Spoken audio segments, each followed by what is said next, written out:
मेरा नाम डॉक्टर राजा सिंह है, associate professor Shri Krishna government Ayurvedic college Kurukshetra. हम यहाँ ऑटोइम्यून डिसऑर्डर्स और मस्कुलोस्केलेटल डिसऑर्डर्स में काम कर रहे हैं। आज शोगरन सिंड्रोम के बारे में मैं आपको बताना चाहूँगा। ये एक ऑटोइम्यून डिसऑर्डर है जिसमें लैक्रिमल ग्लैंड्स और प्लस साथ में सलाइवरी ग्लैंड्स जो होते हैं वो डिस्ट्रॉय होने लगते हैं और शरीर का खुद का डिफेंस मैकेनिज़्म इसको खुद से डिस्ट्रॉय करता है, जिसकी वजह से आँखों का सूखना और गले में लार का ना आना, ये दोनों सिम्टम्स स्टार्ट होते हैं, जिससे पेशेंट एक बहुत बड़ी एगोनी में जाता है और धीरे धीरे करके बहुत सारे जो हमारे जितने ऑर्गन्स होते हैं वो डैमेज होने शुरू होते हैं, जैसे किडनी है, लंग्स हैं, लीवर है, इन सब पे इफेक्ट होता है।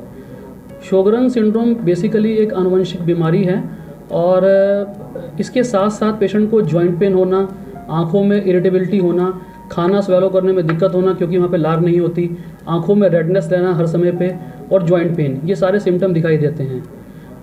आज के टाइम में बहुत सारे पेशेंट्स इस बीमारी से ग्रसित हैं और वो अपनी इस बीमारी को पहचान नहीं पाते क्योंकि स्टार्टिंग में उनको जॉइंट पेन रहता है और बहुत सारे धीरे धीरे करके लार का सूखना और आँखों में टीयर्स का ना आना, मतलब आंसू ना बनना, ये सारे लक्षण दिखाई देते हैं। लेकिन वो स्टेज काफ़ी देर तक निकल जाती है जिसका इलाज बाद में संभव नहीं हो पाता और इसके लिए कुछ टेस्ट होते हैं, anti nuclear antibody, R A factor with range, ये सारे टेस्ट करवाए जाते हैं जिससे हम शोगरन सिंड्रोम को डायग्नोस कर लेते हैं। और बहुत सारी पैथीज़ में इसका इलाज नहीं है, बट मैं बताना चाहूँगा आपके चैनल के माध्यम से कि आयुर्वेद से इस चीज़ का इलाज संभव है और हमने श्री कृष्णा गवर्नमेंट आयुर्वेदिक हॉस्पिटल में बहुत सारे पेशेंट्स, तकरीबन 5 पेशेंट्स हमने मेडिसिन फ्री भी किए हैं जो जिनका इलाज पूरा हो चुका है और उनमें नेचुरल ढंग से फिर से टीयर्स और गले में सलाइवा बनना शुरू हो गया है। इसमें से 2 पेशेंट ऐसे थे जिनको 10 साल से टीयर्स और सलाइवा नहीं बन रहा था और वो आज टोटली मेडिसिन फ्री हैं और कम से कम 20 से 25 पेशेंट का अभी इलाज चल रहा है जिनमें अच्छे रिजल्ट आ रहे हैं। मेरा नाम संतोष हुड्डा, एज मेरी 47 है और 2006 में पहली बार बुखार आने के बाद आँखों में एकदम से अंधेरा सा आ गया। फिर डॉक्टर के पास इलाज शुरू किया। 9 महीने तक मेरा एक अलग जगह से इलाज चला, वहाँ से मेरे को कोई आराम नहीं हुआ। फिर 2007 मार्च में मैंने चंडीगढ़ से इलाज शुरू किया और फिर उसके बाद टाइम टू टाइम मैं अपॉइंटमेंट लेती रही, उनके पास जाते रहे, आई ड्रॉप्स लिख देते थे, कोई आराम नहीं था। इवन उन्होंने मेरे यहाँ पर ये स्टड डाले हुए हैं, सुराख दोनों बंद हैं मेरे। वो कहते थे भी आपकी जो दवाई डालते हैं वो मुंह में चली जाती है, आँखों में नहीं रुकती, इस वजह से आपकी आँखों में आराम नहीं आ रहा। उसके बाद दिखने में भी दिक्कत हुई। उन्होंने चश्मा भी मेरा 2 बारी चेंज करवाया नंबर लेके, अब प्रिज्म ग्लासेस मेरे लगे हुए हैं। पिछले साल जैसे दोपहर को मैं सो के उठी तो एकदम से आँखों के आगे, इस आँख के आगे ज़्यादा अंधेरा आ गया। फिर दोबारा से फिर हम उन्हीं डॉक्टर के पास गए। मैं डॉक्टर राजा सिंगला से अपॉइंटमेंट लेके ट्रीटमेंट लेना शुरू किया। आप यकीन नहीं करेंगे, मेरा 20 दिन के बाद दोपहर को मैंने रोटी बिना लिक्विड के खाई और उससे पहले तीनों टाइम, सुबह, दोपहर, शाम, या आप कहीं पार्टी में भी गए हैं, बिना लिक्विड के आप नीचे ले ही नहीं सकते, इतनी ज़्यादा ड्राइनेस थी। और अब बहुत आराम है। मैं तो शुक्रिया करना चाहूँगी सर का। मेरा नाम राजेंद्र सिंह है। मैं वैसे मूल निवासी राजस्थान डिस्ट्रिक्ट भरतपुर से हूँ। फ़िलहाल मैं जॉब रोहतक के अंदर करता हूँ इस कंपनी में।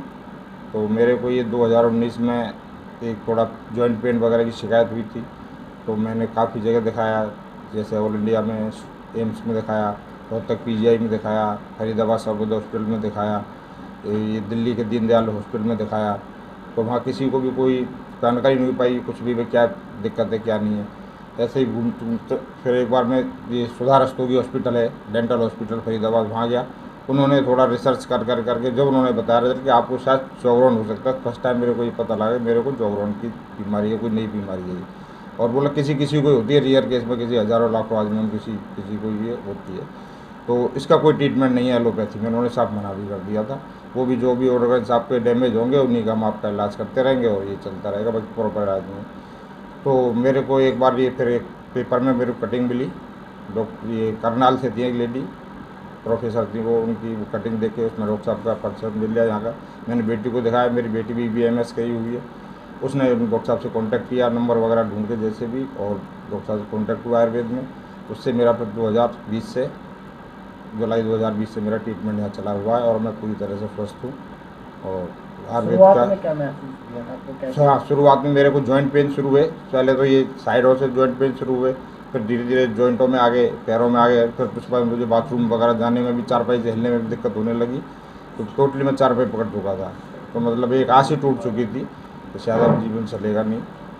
तो वो उसके बाद आयुर्वेद का पता लगा, तो श्री कृष्ण आयुर्वेदिक यूनिवर्सिटी में डॉक्टर राजा सिंगला जी से मुलाकात हुई। उसके बाद इनका इलाज चला। तो आप फूड कैसे देते थे कि जो ड्राइनेस में खाना जो है अंदर निकलने में प्रॉब्लम आती है? हाँ, पानी के साथ ये खीरे वगैरह रख लीजिए साथ में, पानी के घूंट भर भर के उसी से वही चलता रहा। तो अब आप पूरी तरह ठीक हैं? अब मेरे को हाँ पूरी तरह से 90% पूरी तरह स्वस्थ हूँ। जॉइंट पेन वगैरह और कोई दिक्कत नहीं है, आंखों में कोई दिक्कत नहीं है, सिर्फ हल्का सा ड्राइनेस है बस, और कुछ नहीं। तो कितना समय लगा यहाँ पे आपको ठीक होने में? मेरे को 18 से 19 महीने करीब के बाद डॉक्टर साहब ने मेडिसिन फ्री कर दिया था मेरे को। इसमें सबसे ज़्यादा आँख में ड्राइनेस इतनी ज़्यादा हो जाती है कि अगर पेशेंट रोना भी चाहे तो उसके आंसू नहीं निकलते। दूसरा, खाना निगलने में पेशेंट डायरेक्टली खाना नहीं खा सकता। जैसे हम आराम से खाना खा लेते हैं विदाउट पानी के, लेकिन जिसको शोगरन सिंड्रोम है वो किसी भी लिक्विड के साथ ही खाने को अंदर लेके जाता है, मतलब खाना डायरेक्टली वो ऐसे नहीं खा सकता। प्लस साथ में आँखों में लाली आना और साथ साथ जॉइंट पेन होना, ये दोनों सिम्टम्स दिखाई देते हैं। बीमारी की सीवियरिटी बहुत ज़्यादा रहती है, क्योंकि आप इससे समझ सकते हैं जिसकी आंखों में आंसू ही ना आ रहे हों और गले में बिल्कुल सिक्रीशंस ही ना हो, तो ये पेशेंट बहुत ज़्यादा इसमें डिटोरेट होता है। और आगे चल के जैसे मैंने बताया कि लंग्स और किडनी, इनफैक्ट लीवर और न्यूरोलॉजिकल सिम्टम्स मीन्स सिर के रोग, मतलब न्यूरोलॉजिकल सिम्टम्स ये भी डेवलप होते हैं, जिसकी वजह से पेशेंट सीवियरिटी की तरफ जाता है। बहुत सारे गवर्नमेंट इंस्टीट्यूट्स के अंदर जो हॉस्पिटल्स हैं वहाँ पे भी जो दवाइयाँ हैं जो इसमें चलती हैं, जैसे रोमेटॉइड की दवाई चलती है, साथ में शोगरन्स के जो सिम्टम्स आ रहे हैं उसकी जो मेडिसिन होती हैं वो हरियाणा गवर्नमेंट के हॉस्पिटल्स में और जगह भी ये फ्री ऑफ कॉस्ट ही मिलती हैं और ज़्यादा खर्चा नहीं होता इनका। ऐसे ही आयुर्वेद में हम ट्राई करते हैं कि जितने भी आसपास हमारी वनस्पति हैं, जड़ी बूटियां हैं, उनका अच्छे योग बना के पेशेंट को दिए जाएं ताकि उनको अच्छा रिलीफ मिले। तो सर कितनी एज तक? बेसिकली जो बीमारी होती है मिडिल एज में ज़्यादा देखने को मिलती है, 40 साल के ऊपर ये बीमारी ज़्यादा देखने को मिलती है, जिसमें फीमेल्स ज़्यादा अफेक्टेड होती हैं।